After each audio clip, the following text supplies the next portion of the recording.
नमस्कार, एक बार फिर से आप सभी का स्वागत है। इस वीडियो के माध्यम से मैं बहुत यूजफुल जानकारी आप लोगों के साथ शेयर करने वाली हूँ। ये वीडियो भी पति लोगों के लिए बहुत यूजफुल होने वाला है।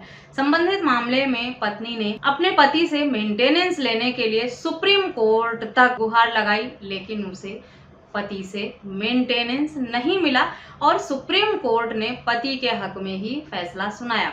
डिटेल में जानते हैं क्या है ये जजमेंट और किस तरह के केस में पत्नी को मेंटेनेंस देने से साफ मना कर दिया गया है सुप्रीम कोर्ट के द्वारा। अगर आपका भी पति पत्नी का विवाद चल रहा है, मामला कोर्ट में है, पत्नी ने मेंटेनेंस की मांग की है या मेंटेनेंस की मांग करने वाली है, आप पर मेंटेनेंस का केस हुआ है या होने वाला है, तो ये जजमेंट आपके लिए बहुत यूजफुल होने वाला है। इस जजमेंट के आधार पर आप भी अपनी पत्नी को मेंटेनेंस देने से बच सकते हैं। पति पत्नी के बीच में जब विवाद शुरू होता है, मामला पुलिस और कोर्ट में पहुंचता है, तो पत्नियां मेंटेनेंस की मांग जरूर करती हैं, चाहे पत्नी खुद केस करे या पति अगर केस करता है डाइवोर्स का, तो भी पत्नी मेंटेनेंस की मांग कर ही लेती है। और अधिकतर मामलों में कोर्ट से पत्नी को मेंटेनेंस का आदेश हो भी जाता है। दो तरह के मेंटेनेंस के आदेश होते हैं, एक इंटरिम मेंटेनेंस का आदेश होता है और एक फाइनल मेंटेनेंस का।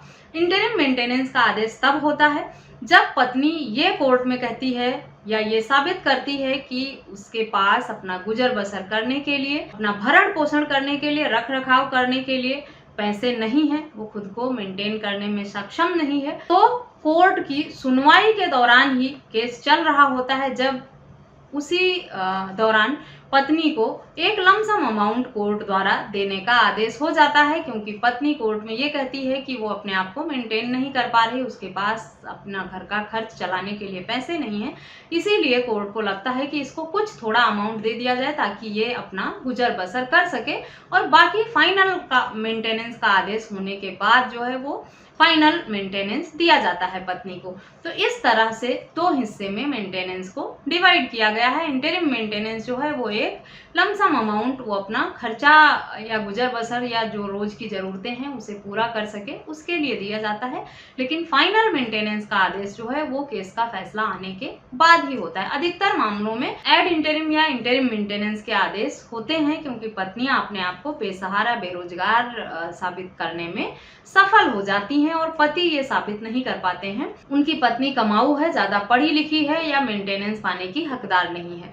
तो अगर पति साबित कर लेता है तो वो मेंटेनेंस देने से बच जाता है, अगर नहीं साबित कर पाता है तो इंटरिम मेंटेनेंस और मेंटेनेंस का आदेश हो ही जाता है। इस मामले में पत्नी ने सुप्रीम कोर्ट तक गुहार लगाई, लेकिन उसे मेंटेनेंस का आदेश नहीं हुआ। इस शादी से उनका एक बच्चा था जिसके लिए कोर्ट से मेंटेनेंस का आदेश हो गया, लेकिन पत्नी को मेंटेनेंस नहीं दिया गया इस मामले में। तो चलिए डिटेल में जानते हैं क्या था पूरा मामला, किस मामले में इस तरह का आदेश सुनाया गया है सुप्रीम कोर्ट द्वारा। इससे पहले डिटेल में चर्चा करूं इस जजमेंट पे, आप लोगों को रिमाइंड करा दूं, अगर मेरे चैनल पर नए हैं, अब तक सब्सक्राइब नहीं किया है तो प्लीज सब्सक्राइब करके बेल आइकन को जरूर प्रेस करें, ताकि इस तरह की और भी इंफॉर्मेटिव वीडियोज आपको घर बैठे मिलती रहें। संबंधित मामले में पति पत्नी की शादी के कुछ समय बाद विवाद शुरू होता है और पत्नी अलग रहने लगती है। अलग रहने के बाद तलाक फाइल करती है और उसे तलाक मिल भी जाता है।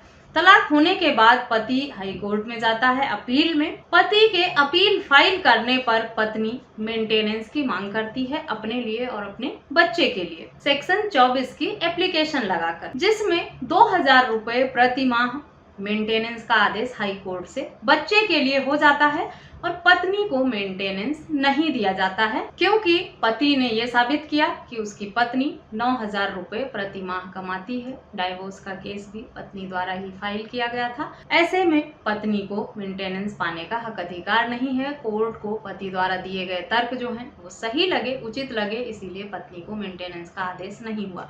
उसके बाद इस फैसले को चैलेंज करने के लिए पत्नी ने सुप्रीम कोर्ट में गुहार लगाई, जिसमें पत्नी ने ये मांग रखी कि जो भी फैसला 2000 रुपए प्रति माह का हुआ है वो बहुत ही कम है, बच्चे के भरण पोषण के लिए बढ़ाया जाना चाहिए और पत्नी को भी मेंटेनेंस पाने का हक अधिकार है।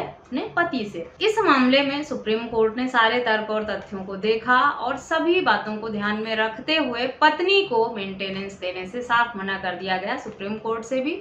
हाँ, बच्चे के लिए जो मेंटेनेंस का आदेश हुआ था उसे सुप्रीम कोर्ट द्वारा बढ़ा दिया गया, लेकिन पत्नी को मेंटेनेंस देने से साफ मना कर दिया सुप्रीम कोर्ट ने भी। तो ये जजमेंट पति लोगों के लिए बहुत यूजफुल है। ऐसी पत्नियां जो मर्जी से अलग होती हैं, थोड़ा बहुत अर्निंग करती हैं या खुद तलाक देती हैं पति को, वो मेंटेनेंस पाने का हक अधिकार नहीं रखती हैं। ये जजमेंट भी इसी बात को साबित करता है। जजमेंट का लिंक आपको वीडियो के डिस्क्रिप्शन बॉक्स से मिलेगा, वहां से डाउनलोड करें, पढ़ें और समझें। वीडियो देखने के बाद, जजमेंट पढ़ने के बाद अगर आपके मन में कुछ सवाल आते हैं तो आप मुझे ईमेल, व्हाट्सएप या कमेंट करके पूछ सकते हैं। मुझसे संपर्क के सभी माध्यम आपको वीडियो के स्क्रीन पे या वीडियो के डिस्क्रिप्शन बॉक्स से मिल जाएंगे। लास्ट में एक सुझाव देना चाहूंगी, जब भी पत्नी द्वारा कोई भी केस किया जाता है तो उसे इग्नोर बिल्कुल भी ना करें, लापरवाही बिल्कुल भी ना करें। अगर आप अपने केस की पैरवी सही समय पर और अच्छे से कर लेते हैं और पत्नी द्वारा झूठा केस ही किया गया है, गलत तरीके से मेंटेनेंस की मांग की गई है, तो आपके हक में ही फैसला होगा। पत्नी को ऐसे मामलों में अब राहत नहीं मिलती है। हाई कोर्ट और सुप्रीम कोर्ट के आए पिछले कुछ जजमेंट ने इस बात को साबित कर दिया है। कहीं ना कहीं आप अपने केस की पैरवी करने में चूक जाते हैं, गलती होती है आपसे, या इग्नोर करते हैं, लापरवाही करते हैं, तभी आपको पढ़ी लिखी पत्नी और अडल्ट्री में रह रही पत्नी और मर्जी से अलग रह रही पत्नी, कमाने वाली पत्नी को मेंटेनेंस देना पड़ता है, क्योंकि कोर्ट को नहीं पता कि आपके पार्टनर की सच्चाई क्या है।